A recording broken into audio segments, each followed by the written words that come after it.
Are you tired of watching long, complex iPhone 15 reviews that are pretty boring and so packed with features that they only confuse you more? Of course you are. The internet is full of them and Apple themselves have started to make things look more complicated than necessary. Look at their marketing image from the last launch event right here. Looks pretty cool, right? But wait, if you zoom in a bit and look at the individual elements, you realize that a lot of them are unnecessarily gimmicky and some don't even make sense. For example, if you zoom into this image, 5G, how is that even a feature? It's been around forever now. Ceramic shield and MagSafe? Apple, we know that these are old features, you're just casually pretending are new, right? Ah, cool.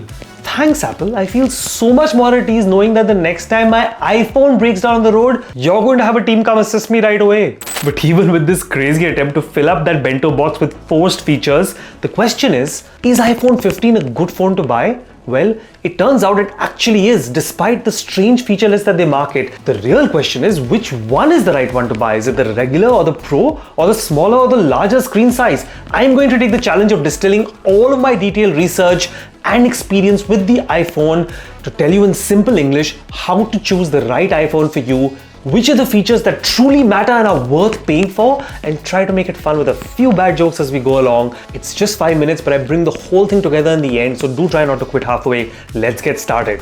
First, here are your options neatly summarized so you don't have to, with the prices in different regions. As you can see, starting with $699 a pound or 70,000 rupees, and then going all the way up to $1,200 a pound or 1,60,000 rupees. And yes, it's not a typo. The upper limit of pricing for the Pro Max is definitely almost double of the lower limit, and you can theoretically almost buy two iPhone 15s for the cost of one iPhone 15 Pro Max. This means that we need to ask ourselves if the iPhone 15 Pro Max is better than two iPhone 15s, or an iPhone 15 and a pair of AirPods Pro and an Apple Watch Series 9, or an iPhone 15 and a brand new MacBook Air refurbished. I think you get the point, but I can't stress this price difference enough. And I'm glad that we got enough time to absorb it upfront, so when I talk about some of my more controversial evaluations of the features in this video, you'll be able to understand why just being a little bit better isn't enough to justify this price difference for the average user. It really needs to be that much better. So let's find out if it is.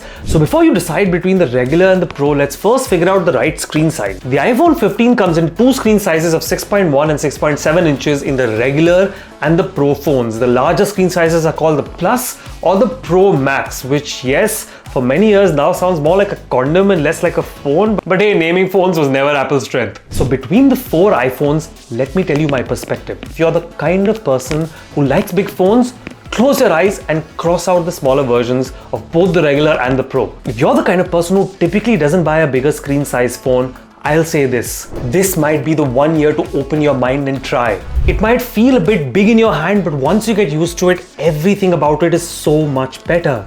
The battery is much better at 4300 to 4400 mAh. The 15 Plus, for example, will outlast the more expensive 15 Pro hands down. And you will value it a year later when the smaller one starts to run out before your day ends. And apart from that, the larger screen size is an absolute delight to watch stuff and read stuff. I strongly urge that you give it a shot. And you can thank me in the comments later. So now that you've hopefully decided on the larger screen size, or even if you went with the smaller ones, let's talk about the features that separate the regular from the Pros.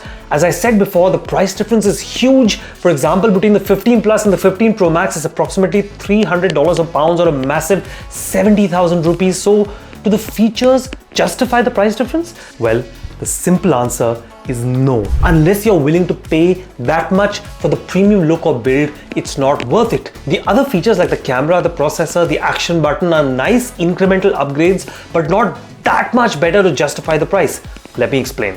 First, the camera. Whilst on paper it's better on technical specs with a 3-camera setup on the Pro versus a 2-camera setup on the regular, and the difference is basically a telephoto lens which actually zooms. I was surprised to find in real-world testing, and I checked this across reviewers, for most practical purposes, the difference is only there if you're really looking for it. They're basically the same. Some of the best features like switching between the regular and portrait modes after you've taken the shot are actually there on both the regular and the Pro phones. The lack of a zoom lens on the regular doesn't actually change things that much, because even though the Pro has 3x or the Pro Max has 5x optical zoom, the regular without this telephoto lens to optical zoom can still do 2x. The reason is it's got an insane 48 megapixel camera which simply crops out to give you 2x zoom with no loss in quality. That's pretty cool. In practical use, especially in the daytime, the zoom looks pretty similar. Look at this. I know we always feel like we want to be able to zoom a lot more, but in reality, how often do you do that? You can just go closer to the subject in most situations,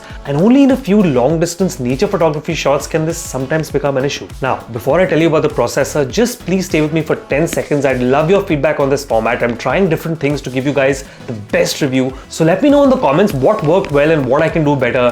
Thanks a lot for subscribing and showing your love for this video. It keeps me motivated to stay up late at night making these videos for you. You guys are the best. So the processor. While again on paper, the Pro iPhones have the A17 Pro chip with 6 cores and the regular iPhone 15 just has the A16 Bionic with 5 cores. This is another way for Apple to create a difference and get you to pay more. But take my word for it, both phones are super fast and zippy. Even Apple agrees behind all this marketing hoopla that it's only a 10% performance improvement. And yeah, the 3nm architecture and the 30 FPS ray tracing and games is super cool for all those millions of people playing heavy-duty games like Assassin's Creed on their phone. Wait, that's almost no one. I think you get the point. Look, when did your iPhone last feel slow?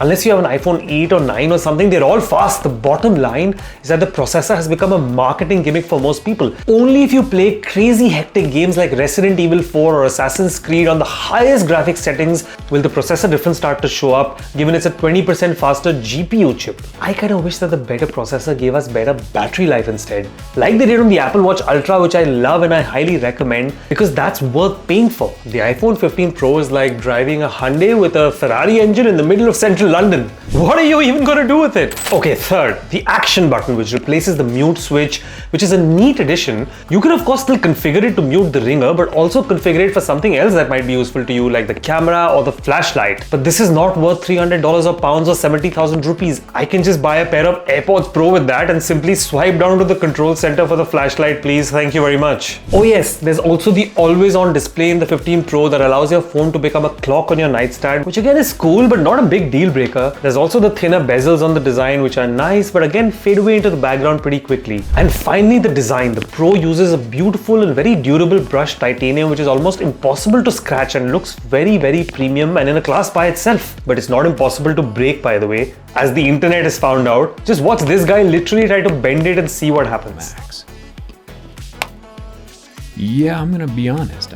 And the weight difference because of titanium being a lighter material is phenomenal. It'll suddenly feel lighter. When I first picked this thing up, I thought it was a fake demo piece. It's that light.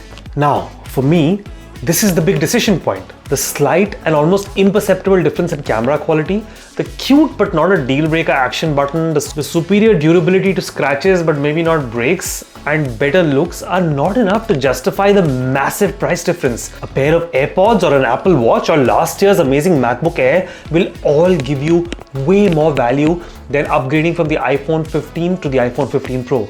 But if you can afford it and money is no concern, then yes, the durability and premium feel are a good investment and you won't mind the slightly better camera. So what did you decide? Let me know and ask me any follow-up questions in the comments. And what did you think of this format? You can check out my longer, more detailed review here. And if you let me know what worked well in the comments, I can improve this format to make it most useful for you. Hope you enjoy your new iPhone. See you soon.